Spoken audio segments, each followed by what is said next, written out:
And we're back, guys. I'm your host, Good Energy. I give you the rundown on tennis coverage every day. Welcome to Tennis After Dark. We're going to take a look at the Netherlands. We have the quarterfinals. And how do you like it, guys? What, 7 for 7 last video? I snuck them in there for all you true listeners. Enjoy, guys.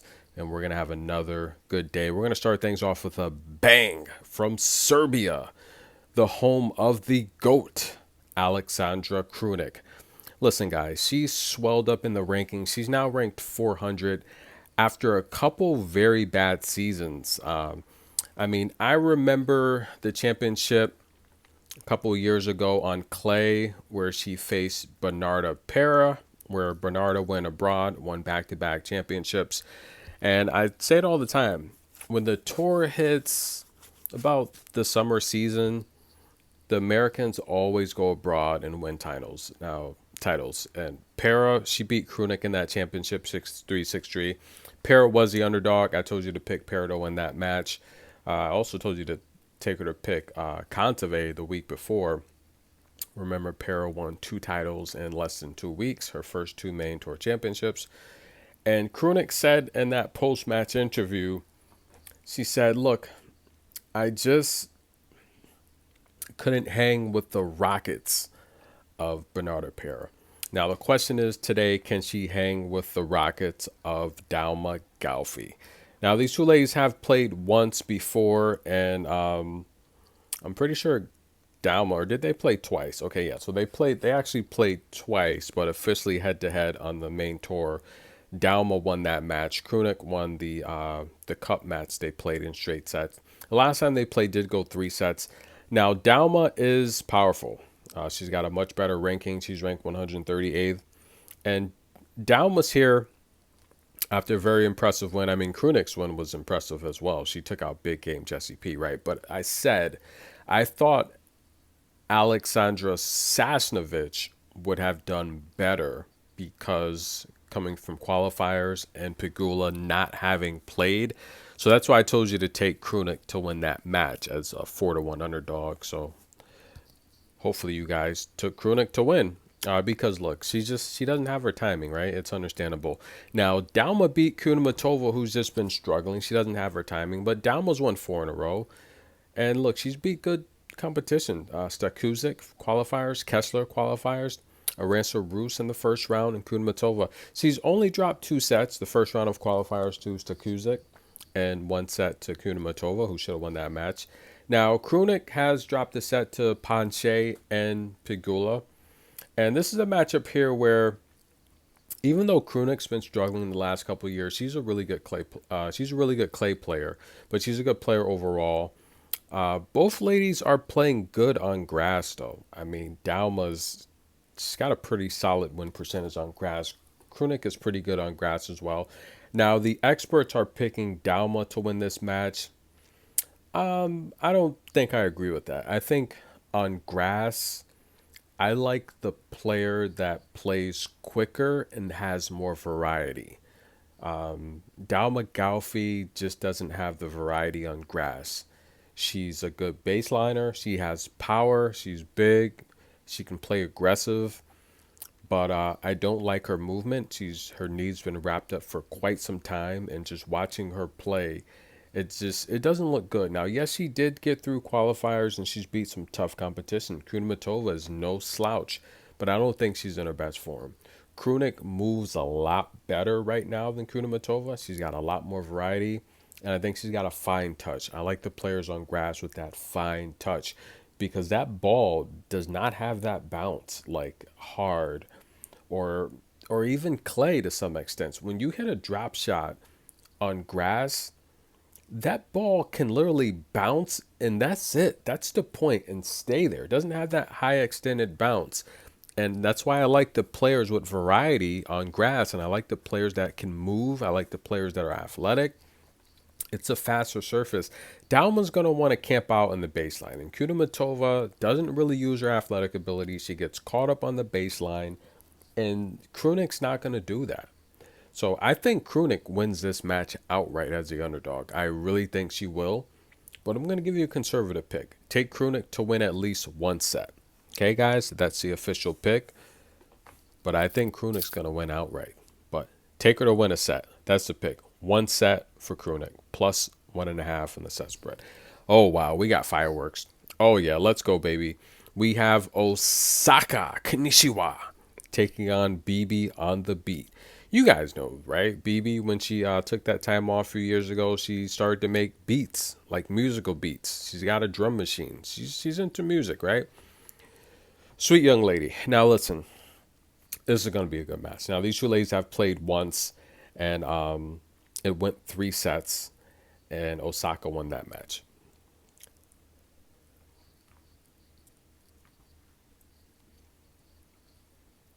You guys know how I feel about Osaka. She's freaking solid, man.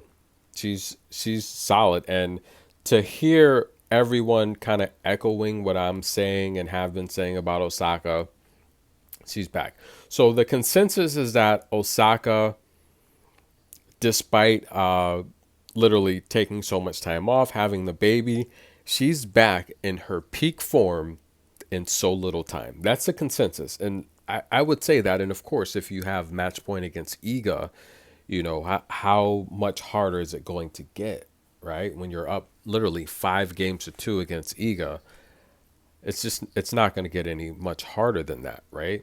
So she's taking on BB on the beat, and look, BB's back. I was a bit concerned, to be honest with you, with BB because she didn't play many matches before jumping right into grass, which is good because it shows she wants to win and she can win. Vedder is a match he should have won. Vedder's not good on grass. Yuyan, again, really a hard court player. She beat Yuan, but it's a good win. But you have to understand, Yuyan, she's just really transitioning to the main tour. She doesn't have the power to really pressure a BB, right? If you want to beat BB, you have to have power to back her up and frustrate her. Osaka does. Osaka's here from taking out Elisa Mertens, and the big story there, what taking out Mertens was, look, top 30 player, solid player, always in form. You never see Mertens out of shape. She plays a lot of doubles. She's always in good form, and for Osaka to win that match says a lot. Layman's, again, plays a lot of tennis, but this is a matchup here where I like Osaka to win. I just think Osaka is, excuse me guys, we're out. A little noisy here outside, but I think Osaka is going to win this match. And why? I just think the deep bombs of Osaka, BB is a good baseliner. She can hang with the best of them, but she's just a tier above BB when it comes to tennis. Even during BB's run in 19, I felt, and they played, by the way, and Osaka won that match. That was the best version of BB ever. And right now, just coming back, I think Osaka's form is a little bit better than BB's. So by default, I'm going to take Osaka to win. I would take Osaka to win by default anyway. But just that standpoint, that how's her stamina going to be after playing a couple tough opponents. And again, she went 3 sets with Vedder. And Osaka's not Vedder. I think Osaka wins the match. I think she's going to have the advantage on the serve. She's going to have the advantage on the backhand, the forehand, mid-court, cross-court. I just think she's going to have the ability to keep BB back behind the baseline to where she's not a threat. I think her angles are going to be too much for BB to return. I like Osaka to win that match. That's the pick. Welcome back, Osaka. Welcome back, BB. We love both of those ladies. Robin Montgomery, U.S. Open champ. A lot of people don't know, especially if you're not from the States and if you don't really follow tennis. And look, you have to know who the future stars are, right? Just like Caitlin Clark is very big in the WNBA. Robin Montgomery is that #1 draft pick. She made my top prospects list of teenagers to watch out for, because not only did she win the U.S. Open in juniors, the U.S. Open juniors in singles and doubles, she hasn't played much on the main tour. She's now starting to play a full schedule, so a lot of people don't know, because she hasn't played many matches, but she's good. And I like what I see. She has the adult characteristics of a player that plays a main tour schedule, right? She's got the upper body strength. She has a good serve. I like her reach. She clears the net She does fall occasionally, but it's not something where she's literally just wiping her aces off the board with double faults. She clears the net good. I like her reach. I like her form. I like her left-handed forehand. It's very strong and powerful, and she can move. She's athletic.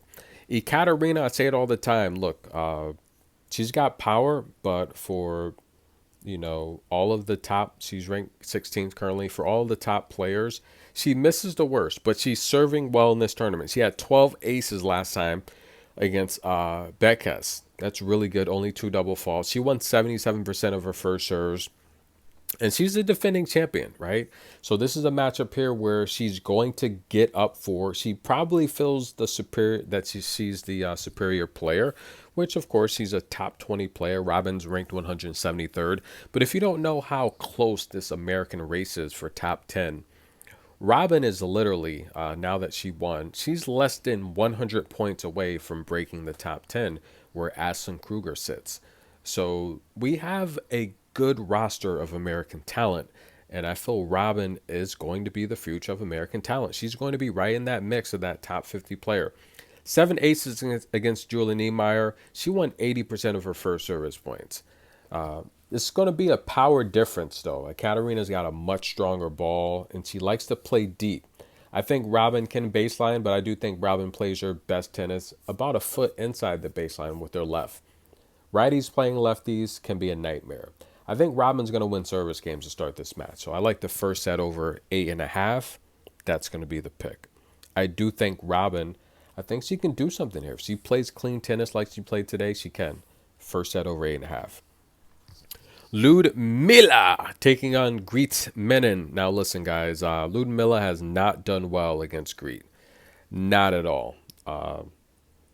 She just hasn't. She's lost all 3 times. So when someone's got your number, trust me, they have your number. And I think Greet just has her number. Now, Ludmila, if you watched the video I did earlier, she started off slow against Celine Naif. 3 games to love. She had to battle back before winning the first set 7-5. Overall against Celine, look, she ended up winning 85% of her first serve. She had 6 aces in that match. But Celine had 9 opportunities to break her. If she gives Greet 9 opportunities to break her, then Greet's going to do something with that. I'm going to go with, I like Greet. Greet is a good tennis player. Even though she's been struggling a bit, she's a solid tennis player. She gets balls back. She can make shots. She's defensive. But overall, I like her range, right? She can play the deep ball. She has good power.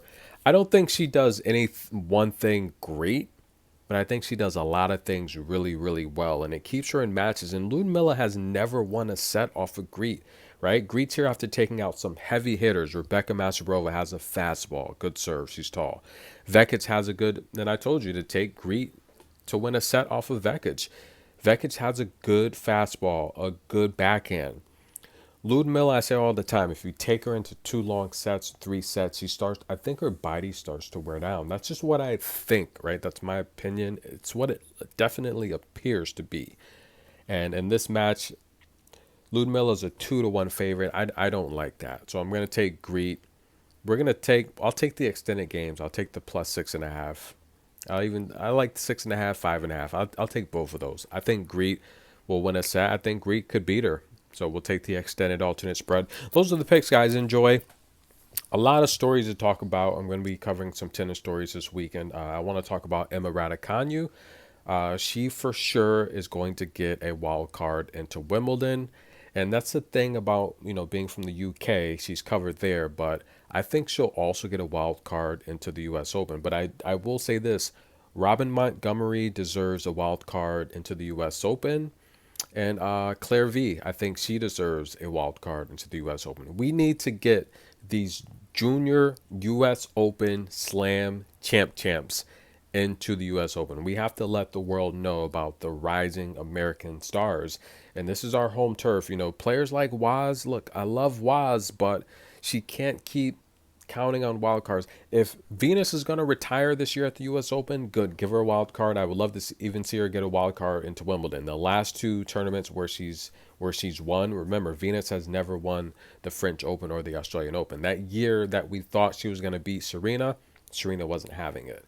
But yeah, give Venus a wild card into Wimbledon, U.S. Open, send her off in the sunset, but she can't continue to play like that. Her knees are shot.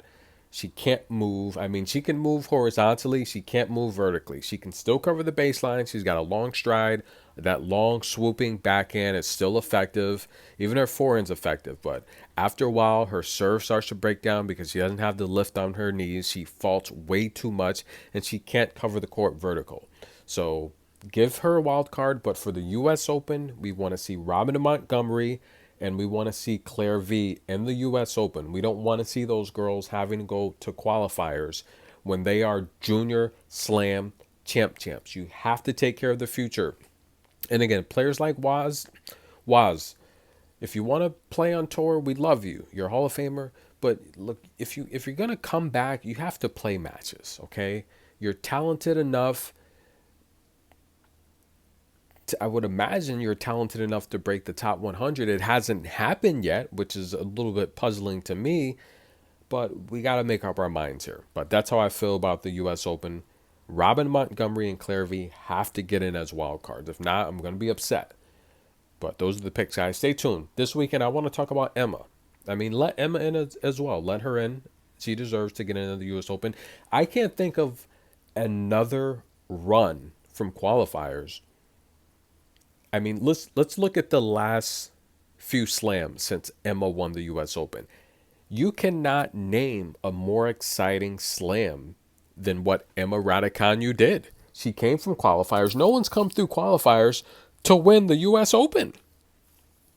Okay, that following Australian Open, who won it? I want to say Barty won that, right? And then before she retired, that was an exciting tournament with who she'd faced. I want to say Danielle Collins. That's when Iga lost to Danielle Collins in the semifinal. That was pretty interesting. And then we went to the French Open where Iga won that. We went to Wimbledon where Rybakina won that. We went to the U.S. Open where Iga then won. We went to the Australian Open and Sabalenka won that against Rybakina. Then we went to the French Open. Iga won that again. Wimbledon, Ons would make it and then lose to, again, by the way, as she lost to Elena. Then she would lose to, whatchamacallit, Marketa. And then Coco would make the U.S. Open final and lose to and win against Sabalenka. So aside from that run from Emma, the most exciting slam since then was Coco's win. I mean, let's just be honest. Sabalenka and Elena was pretty exciting as well. I told you that Sabalenka would win that match. Actually, I told you Sabalenka would win the first set, which she ended up losing, but I told you she would win the match. So she ended up winning the match. A huge underdog live as well. But besides that Emma championship at the U.S. Open, Coco by far has had the next most exciting slam. So Emma, the magic she gave us in New York that year, 21, freaking insane. Insane. So we have to let her in the U.S. Open. And I'm going to talk about that more shortly. Tennis 10 Minute. Like the video, show some love. Hit the super thanks. We'll be right back.